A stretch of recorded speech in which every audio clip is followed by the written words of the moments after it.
Hello everyone and welcome to another Shire Wellbeing Festival Summit.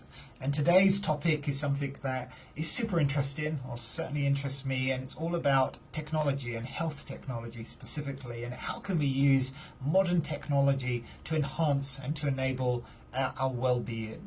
And today our guest is a friend of mine, a guy that I've known only for probably a year and a half, but it feels like I've known him for much longer than that. Please welcome Anuraj Gambhir, a Shire resident. Thank you, Anuraj, for joining us. And maybe if I could start by just asking you to introduce yourself and tell the audience a little bit about who you are, what you do, and how you come to be doing what you're doing today. Thank you, Lawrence. It's a real pleasure to be here, and I must say that it's been such a great pleasure to be living in the Shire for over 34 years, of which I actually spent 18 years abroad on a walkabout, and I came back 6 years ago. So I live in Miranda, in the very beautiful Shire, and moved from India at the age of 15. And I grew my career in the mobile industry and telecommunications. Started working for NASA to start with, and then was involved with the first days of setting up Optus. And then I left Australia to the US first, and then Europe for about 10 years, and then India and Africa, and just moved back. So my focus in my career has been really in designing mobile devices, driving innovation, then moving into more senior management in that in the corporate space.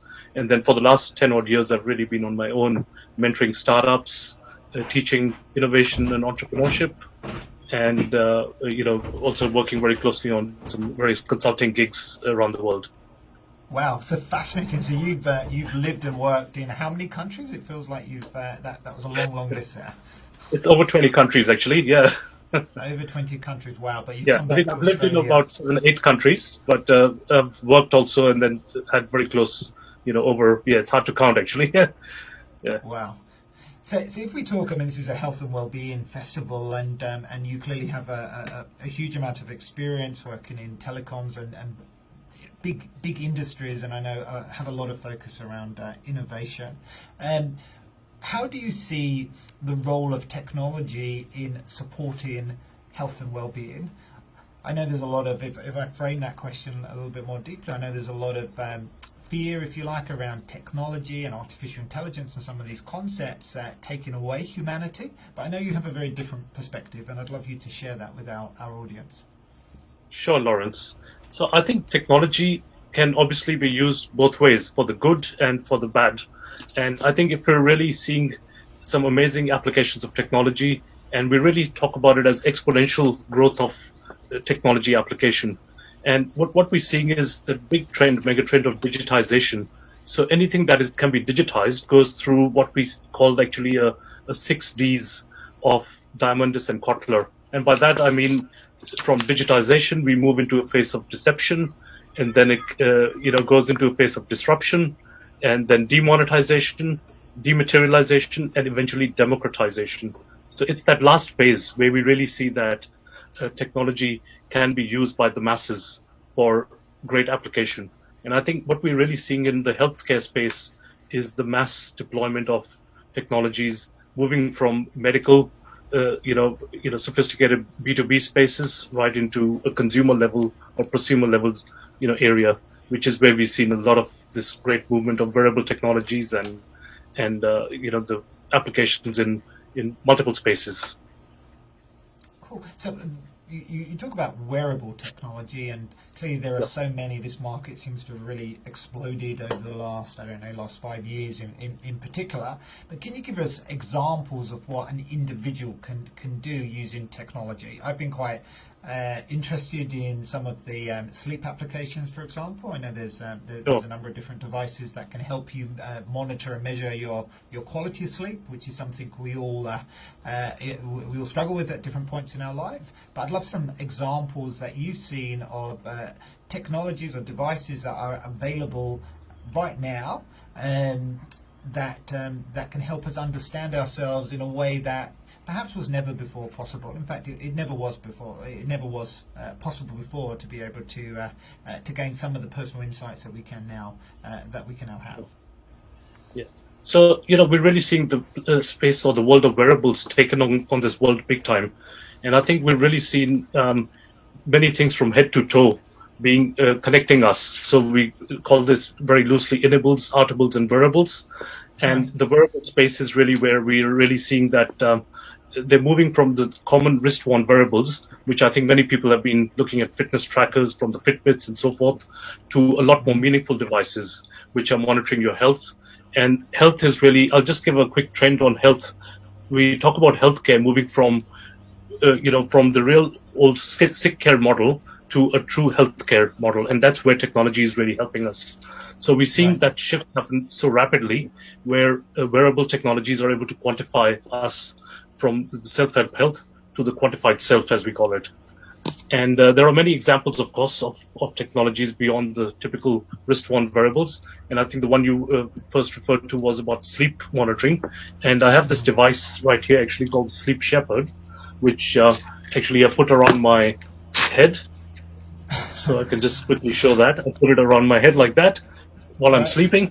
And it's actually got speakers built into the fabric, which play beautiful binaural waves to you to help you sleep better. And it actually monitors your sleep using EEG, which is electroencephalography, which is your brain waves. So it's using the brain-computer interface, measuring your alpha, beta, delta, gamma waves. And we're able to sort of monitor and get a sleep score based on that. Wow. So you put that on, is that comfy? It looks... Yeah, it's fairly comfy, I would say. I mean, there are new versions of this coming out, and this Sleep Shepherd Blue product is available now in the market, and they're actually working on the next product, which is even more thinner. There's a little box which sits on your forehead, so obviously you don't want to be sleeping with the face down, which may be a little bit uncomfortable, but otherwise it's a fabric. It's a very nice and comfortable sort of device there. Wow, and that gives you a sleep score. So correct. Would that That's be right. like out of 10? So it's like I've slept well. Sorry.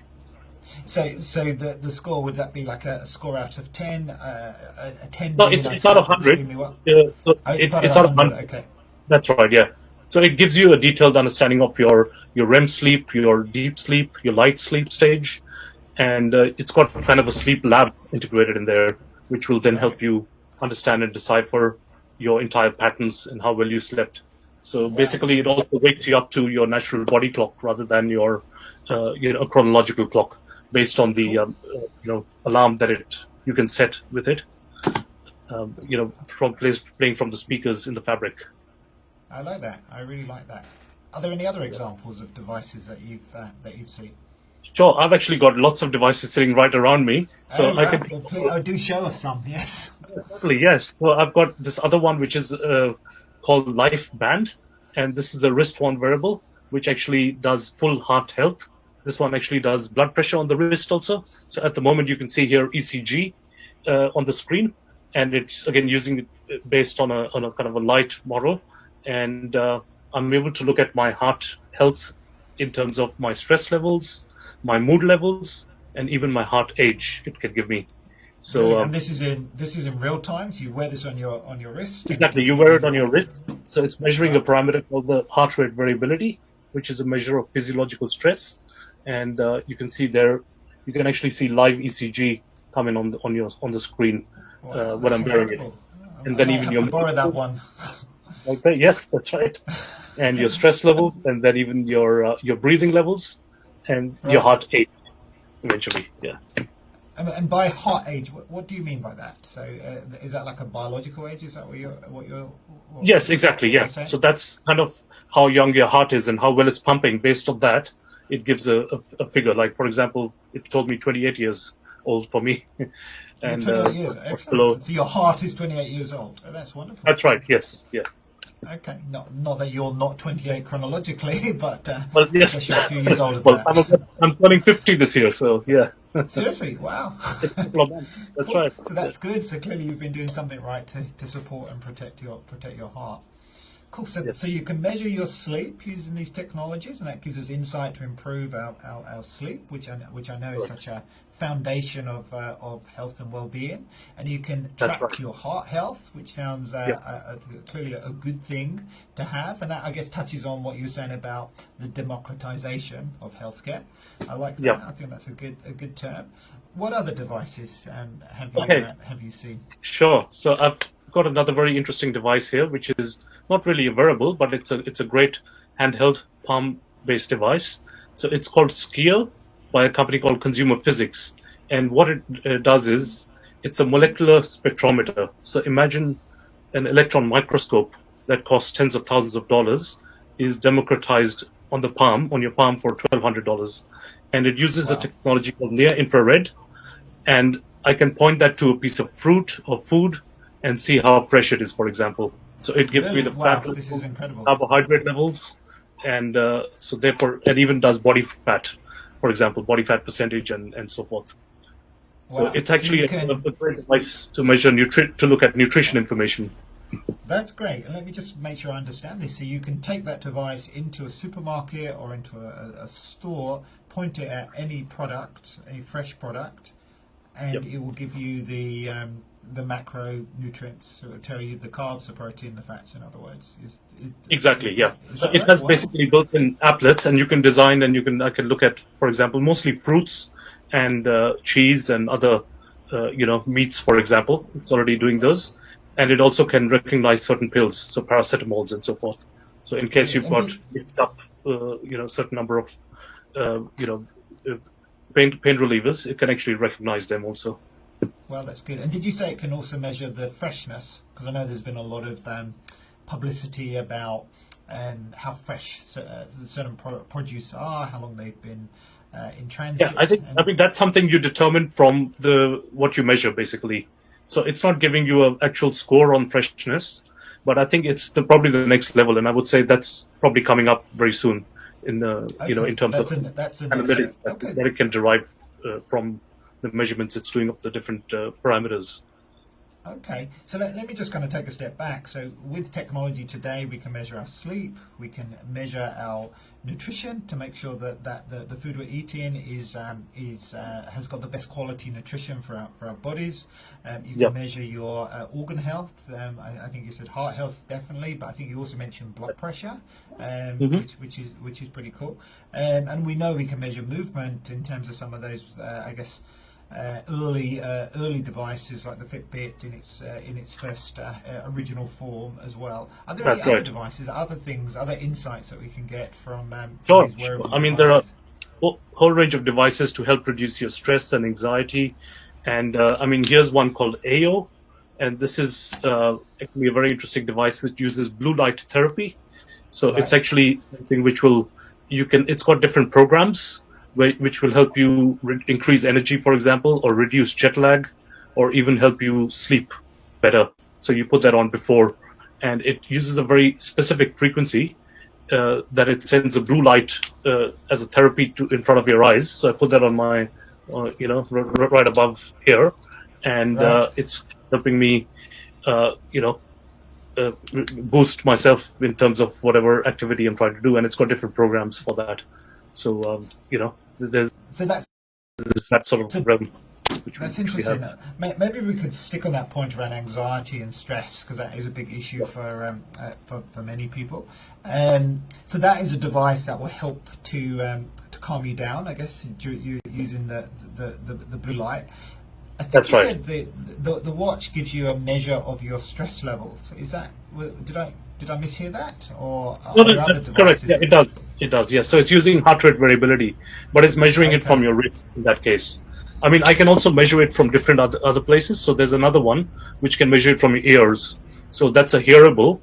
And this is another device I can talk about from a company called BioConnected, an Aussie startup that I was right. mentoring here. And we basically measure heart rate variability from your ear through a special sensor in there. And it also helps you with sports science. So it's actually been designed by a sports scientist, Dr. Sven Rees, who's done some amazing work in building the right algorithms to help improve your sports performance. So, for example, I wore this when I was cycling, for a 51-kilometer bike ride on the M7, and it really helped me. It motivated me through AI, so it's using artificial intelligence there to keep my mood level higher up in terms of motivating me, and also giving me a detailed understanding of my elevation, the heart rate zones, and so forth through the paired app that I was watching or also listening to in the ear while it was giving me the right information. Wow, that's really impressive. Any other tools that you can highlight now? I mean, there's a couple of questions. I'm interested in any other tools that there are, but also how people can access these and find these. Are they readily available? Are they Yes. Are they affordable to people? Sure. So all these tools are actually readily available in the market already, and I think it's something we'll be publishing in Equilibrium also. I also have another article which I put up on LinkedIn as some of the tools and so forth, which we're happy. I think through Equilibrium they will certainly be able to see the links for all these places where they can go directly and buy these tools. Another really good one, which is pretty close to my heart, I would say, and it's ironically called Heart Math, and this one is measuring again, using heart rate variability, but it's helping you with your body, mind, and spirit coherence. So what it's really doing is improving your heart intelligence, what we call, or kind of hacking into your consciousness level. It's a pretty big statement, but it's thing which is helping you with through breathing and through the right practices of measuring your heart rhythm to help you come in harmony. So it's kind of helping you increase your calm levels, improve focus, or sleep better also, reduce anxiety. And so it's something which is quite interesting. I actually with this device paired to my phone, I'm able to visualize and see my heart rate rhythm, my coherence state, and see a full graphical representation of see how calm and composed I am in terms of my heart right. coherence. So let me make sure I understand this. You put this on your ear, then you can see on your phone your heart waves. Is that what you're saying? Like the rhythm of your heart. So if it's kind of that's right. Yeah, it's kind of elevated. Okay. Yeah, it's actually a converged and a cohesive view of your heart rhythm, as we call it, and it's a coherent state of your body and your heart and your brain in coherence, so that you can actually tap into an intuition state much better or much quicker. That's interesting. And if you see it increasing, then this is what you're saying. You can then take action to calm yourself down. Exactly. And it has actually a built-in breathing exercise and so forth, which will help you guide you actually through a meditation routine that you can perform with it. So there's a lot of research done behind a lot of these tools. In fact, Heart Math have a full institute in California where they've done 25 years of research. They've got amazing amount of work that they've done with global communities to verify this and actually deploy it for global meditation practices even. So they've got research that shows the benefit of meditation. Is that what you're saying, or other? Exactly. Other yes. Yeah, I think it's a very perfect tool for quantifying how effective meditation can be for us. Yeah. So that's the Heart Math Institute. So if people want to look that up, it's exactly. Is there a URL that you're aware of? We can put that in. Yes, certainly. I mean, there's a Heart Math. I think I'll just mention the URL. It's heartmath.com actually. If we just go to heartmath.com. Okay. There's actually two entities. There's the Heart Math, which makes the inner balance with this product, and the other one is the Heart Math Institute, which is again not for profit, a B Corp, which is really doing all the research, scientific research, backing this whole space. Because actually, what is interestingly known is that the heart has its own brain. It actually has 40,000 brain cells which are located in the heart, and therefore the heart-to-brain communications is much greater than the brain-to-heart communication. So I think when we talk about follow your heart, it's really literally talking about that very scientifically. And the heart-brain coherence really improves intelligence, decision-making, and mental clarity.